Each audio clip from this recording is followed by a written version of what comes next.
Hola amigos,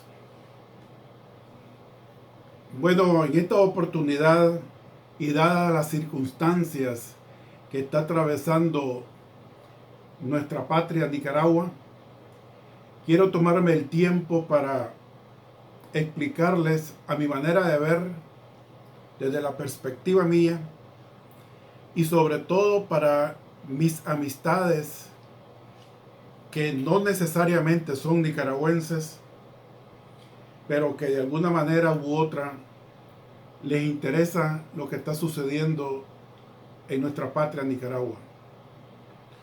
Digo esto porque con frecuencia recibo llamadas, recibo emails o cuando estoy en reuniones siempre me piden que les explique un poco qué es lo que está sucediendo en Nicaragua.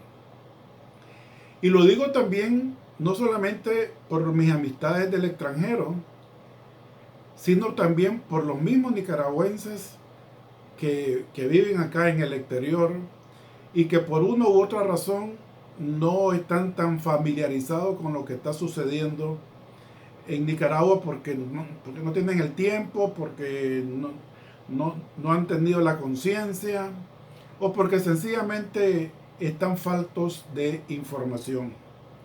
Así es de que para todos ellos, pero como les digo, muy especialmente para mis amistades del exterior, de, de, de países del exterior, les quiero dar una breve reseña histórica de lo que está sucediendo.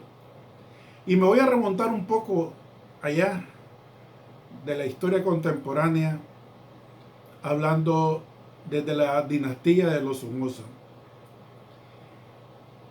Los Somoza gobernaron al país durante muchísimo tiempo. Algunos calculan 45 años entre los tres Somoza, que fue Anastasio Somoza García. Posteriormente él fue asesinado en 1956 y le sucedió en el poder su hijo Luis Somoza de Baile. Posteriormente le sucedió a él, bueno, estoy hablando de una serie de cosas que sucedieron ahí también. No fueron necesariamente uno tras otro, tras otro, tras otro, porque, porque la verdad no fue así.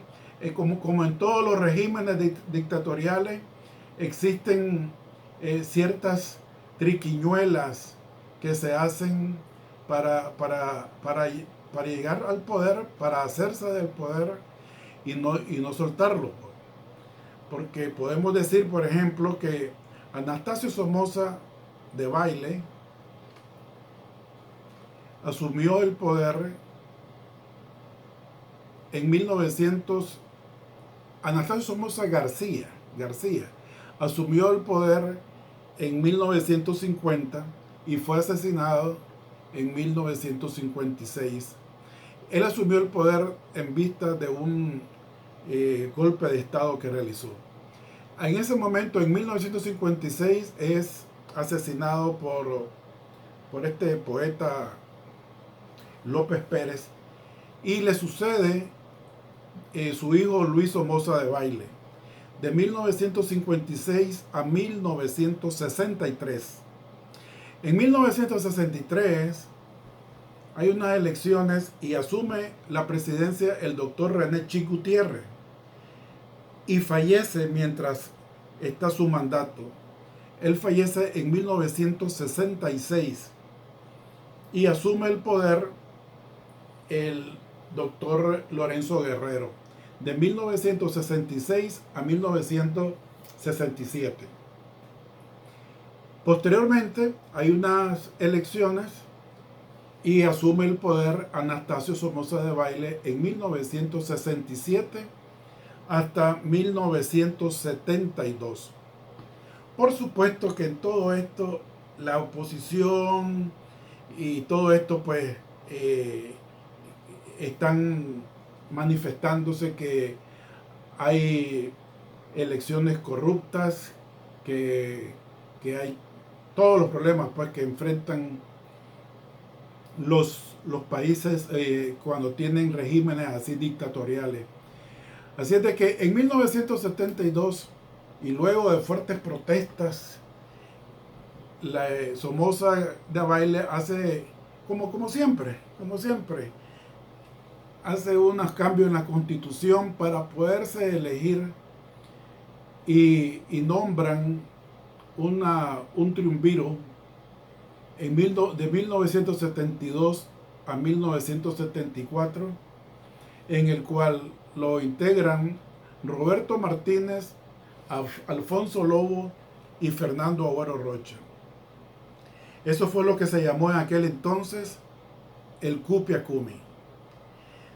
De 1974 asume nuevamente el poder Anastasio Somoza Debayle. Y como les digo, en todo este tiempo, todo lo que son los derechos humanos, todo lo que son los que están revisando las elecciones y todo, pues están en constante manifestaciones de repudio y de denuncias de que hay fraudes en las boletas electorales y todo eso. Y así es como llega el momento en que ya a mediados de 1975, luego viene el asesinato del doctor Pedro Joaquín Chamorro y comienza a hacerse más presente una guerrilla que había estado por ahí en las zonas rurales del país, que es el Frente Sandinista de Liberación Nacional. Esta agrupación rebelde, integrada por jóvenes, en su mayoría universitarios que comenzaron, han sido auspiciados, han sido financiados, han sido adoctrinados por la Cuba de Fidel Castro. Yo quiero hacer un breve paréntesis aquí. ¿Por qué Fidel tuvo mucho interés siempre en derrocar al gobierno de Somoza? Y es que cuando la invasión de Bahía de Cochino en 1961, Somoza facilitó las costas del Caribe de Nicaragua para de ahí hacer una incursión a Cuba. Entonces, como que había ya ese malestar, ¿no? Entre estos dos personajes, Tacho Somoza y Fidel Castro. Así es de que llega el momento de la muerte de Pedro Joaquín Chamorro, el asesinato de Pedro Joaquín Chamorro, que por supuesto fue lo que prendió la mecha. Nunca se supo a ciencia cierta. Los antisomocistas dijeron que era Somoza.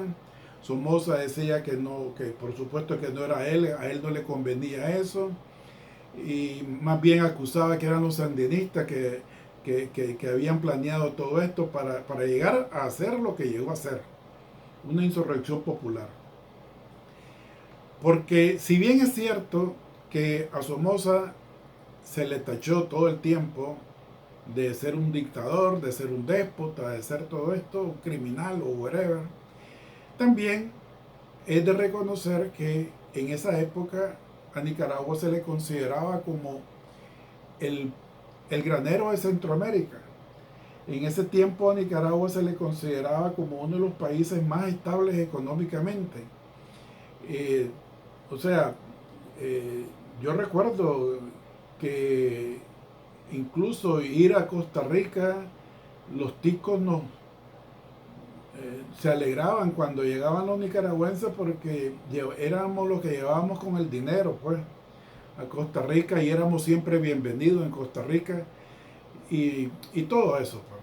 Pero bueno, obviamente cuando hay una guerra de guerrillas que se estabilizó en Nicaragua, pues obviamente que todo comenzó a cambiar hasta llegar al momento de el 19 de julio de 1979 cae Somoza y le pasa el poder por un día, por 24 horas, después de muchísima negociación con los Estados Unidos y todo eso. Le pasa el poder a Francisco Urcullo, que fue el que tuvo la presidencia después de Somoza de Baile por 24 horas. En ese momento se crea una Junta de Reconstrucción Nacional que es integrada desde 1979, escuchen bien, desde 1979 se crea una Junta de Reconstrucción Nacional integrada por Daniel Ortega Saavedra, Violeta Barrios de Chamorro, que es la esposa de el líder periodista asesinado, doctor Pedro Joaquín Chamorro, Sergio Ramírez Mercado, Moisés Hassan Morales y Alfonso Robelo Callejas. Esto es lo que forman la Junta de Reconstrucción Nacional, 1979. ¿Ok? De 1980 ya nada más quedan en esta junta, del 80 al 84, Daniel Ortega Saavedra, junto con Sergio Ramírez Mercados y Moisés Hassan. Los otros ya salen de la historia en ese momento. Posteriormente llegan a unas elecciones, hacen elecciones, y desde 1984 a 1990 Daniel Ortega Saavedra asume la presidencia del país, por supuesto envuelto en una cantidad impresionante de violencia. Ya se ha creado la Contra, ya se han creado el servicio militar obligatorio, ya viene una gran mortandad en Nicaragua que se eleva el número a 50,000 ciudadanos nicaragüenses. Entonces, pero en ese entonces, ya hasta 1990, que se hace un pacto, un cese al fuego, un acuerdo del Zapoá, donde se deciden las fuerzas tanto del Frente Sandinista como de la Contra, hacen una firma de paz y se van a elecciones. La historia ahora indica de que Daniel Ortega y el Frente Sandinista aceptaron eso en primer lugar por la gran presión que existía de parte de las Fuerzas Armadas, además de que estaba de por medio los Estados Unidos ayudando a la Contra, los países como Costa Rica y Honduras que prestaban su territorio, y además que teníamos una economía totalmente devastada. Pero, por otro lado, cuando Daniel acepta que vayamos a elecciones, él nunca se imaginó de que la posibilidad que la pudiera perder. Así es de que cuando sucede esas elecciones y pierde Daniel Ortega, fue algo que lo agarró totalmente fuera de base. No solamente a él, a todo el mundo, Sin embargo, tiene que entregar el poder y se lo entrega a Violeta Barrios de Chamorro, que era la representante de la Unión Nacional Opositora llamada UNO. En ese traspaso, sin embargo, del poder, que se tomó como 3 meses después de que fue electo doña Violeta Barrios de Chamorro, sucedieron en Nicaragua y por intermedio pues del gobierno de Daniel Ortega una serie de anomalías impresionantes, y es lo que se le llamó y se le llama a través de la historia la piñata, que consistía en que todo lo que era en registro civil, los sandinistas se comenzaron a apoderar de todas las propiedades que se pudieron imaginar, y al mismo tiempo hacer un caos en lo que eran los derechos de propiedad, que hasta el día de hoy persiste pues ese tipo de de problemas que ocasionaron cuando se dedicaron en esos 3 meses a pasar todas las propiedades a manos de ellos o de testaferros. Y también a partir de 1990, cuando doña Violeta asume el poder, está la sentencia de Daniel Ortega, cuando entrega el poder, que dice, bueno, alístense porque ahora vamos a gobernar desde abajo. Estamos hablando de 1990. Daniel prácticamente tenía ya 11 años de estar en el poder gobernando desde arriba.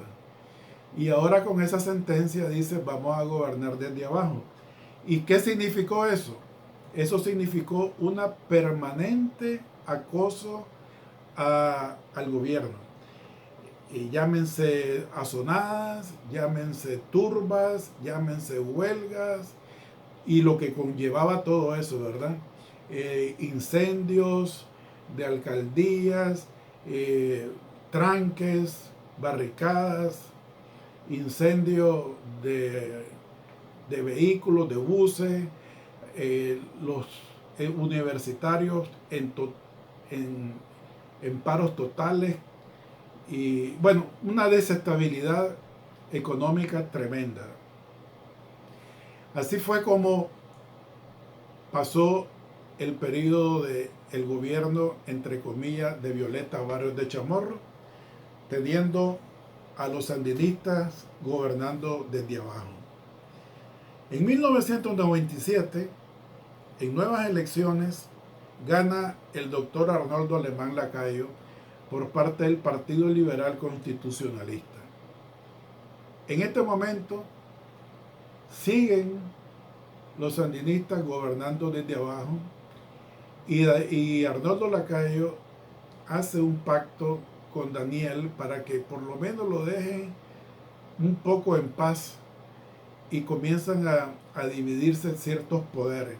Y entre las cosas que pactan es que las elecciones ya no iban a ser ganadas únicamente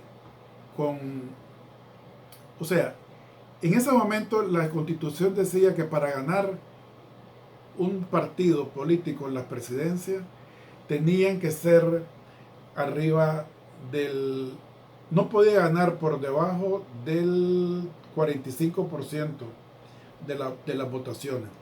Pero con Arnoldo Alemán se logra que el Frente Sandinista logra que con solo que supere el 35% de los votantes, y que haya una brecha del 10% con el partido que le sigue, ellos pueden llegar a la presidencia. Y así fue como en el año después, pues, se podría ellos llegar a ocupar el poder. Este pacto sucedió con Arnoldo Alemán Lacayo, a quien por supuesto la prensa nacional e internacional, los políticos nacionales e internacionales le cayeron encima con todo esto, y lo acusan al mismo tiempo de una impresionante mala administración económica de su gobierno. Para esa época hay que recordar que Nicaragua pasó por un huracán, uno de los huracanes más graves que ha tenido Nicaragua, y toda esa ayuda internacional que llegó, pues hubo denuncias de que fueron mala administradas y mala dirigidas de parte del gobierno de Alemán. Llegan las próximas elecciones, y en el año 2002 gana la presidencia el ingeniero Enrique Bolaños Geyer. Cuando Enrique Bolaños Geyer gana la presidencia, también existe un gran problema para esta administración, y es que el ingeniero Bolaños había jurado que iban a tener que a cortar con todo lo que significaba corrupción. Y por otro lado, Arnoldo Alemán, entre las cosas que había él pactado con el Frente Sandinista, es de que él pudiera quedar como diputado, que los presidentes pudieran quedar como diputados. Entonces Arnoldo Alemán, que tenía en ese momento la mayoría, el Partido Liberal, en la Cámara de Diputados, comienza, eso fue inmediato, en el momento mismo de la toma de posesión del ingeniero Bolaños, y como todo caudillo queriendo gobernar desde el poder de los diputados. Así es que comienza a haber en ese mismo instante una pugna entre el actual presidente Enrique Bolaños y el presidente anterior Arnoldo Locayo. Todo esto, obviamente, para el sandinismo fue como algo que le cayó del cielo, porque comienza a haber una división entre sus opositores, entre el Partido Liberal. Y siempre se mantuvo la misma idea, el mismo concepto de estar gobernando desde abajo. Entonces, en esos 5 años, del 2002 a 2007, Enrique Bolaños como presidente logra levantar la imagen de Nicaragua, del gobierno de Nicaragua, en cuanto a hacer beneficio ya de crédito, que no lo tenía, que había sido perdido debido a la mala administración y a esa idea de corrupción que tenía el gobierno de Alemán. Dicho sea de paso, quiero regresarme un poquito, que cuando Daniel Ortega entrega el gobierno a Violeta Barrios de Chamorro, en ese momento son más de 13,000 millones de dólares la deuda externa que tiene Nicaragua. Y por supuesto una pobreza extraordinaria y bueno, todo lo que es. Y un país totalmente polarizado, hermanos contra hermanos, en la misma familia habían enemistades y todo eso. Pues. Cuando Enrique Bolaños, aún y cuando tuvo una presidencia en la cual tuvo que lidiar no solamente con el partido opositor, que eran Daniel Ortega Saavedra, que estaba mandando desde abajo con sus turbas, con sus azonadas, sino que también internamente dentro del partido con Arnoldo Alemán. Sin embargo, aún así, y le voy a dar este dato interesante, porque es lo que nos va a llevar a lo que estamos viviendo en la actualidad. Aún así, aún con todo eso, el gobierno de Bolaños entrega el poder como siempre se ha dicho, se le entrega el poder a Ortega, que gana las elecciones en el 2017, en el 2007, y le entrega el poder con una Nicaragua que ya es sujeta de crédito, ya está muy bien vista a nivel internacional por todos los países. El Fondo Monetario Internacional ya le tiene confianza, y todos, pues, los que dan dinero, ha sido condonado muchísimas de la deuda. Pero lo más importante en este detalle es que el Instituto Nicaragüense de Seguridad Social, Bolaños lo entrega con un superávit de 1.300 millones de Córdoba en el 2007. 1.300 millones de Córdoba. Así lo entrega Enrique Bolaños. Y ya les digo este dato para que vamos a entrar en conversación con él, con este dato también. Solo para que tengan una idea. Cuando comenzaron los disturbios, ahorita el 18 de junio de este 2018 y luego ya de un periodo completo de Daniel Ortega y comenzando el siguiente, el déficit que tenía, no superávit, el déficit que tenía el Instituto Nicaragüense de Seguridad Social es de superior a 4.000 millones de córdobas. Fíjense bien, Enrique Bolaños lo entregó con 1.300 millones de córdobas de superávit. Y ahorita el problema estaba que tenía un déficit de 4.000 millones de dólares de Córdoba en este año. Entonces, vamos a hablar un poco de eso enseguida, pero para que les quede un poquito pues ahí en la memoria. Así es de que, pero aparte de que Daniel Ortega agarra la presidencia bajo ese pacto que hizo con esas nuevas reglas del juego que puso con Alberto Alemán, de que con solo llegar a un 35% pudiera ganar la presidencia, en esa oportunidad, en el 2007, la gana con el 37% de aprobación de la población. O sea, 37%. Esto significa que el 63%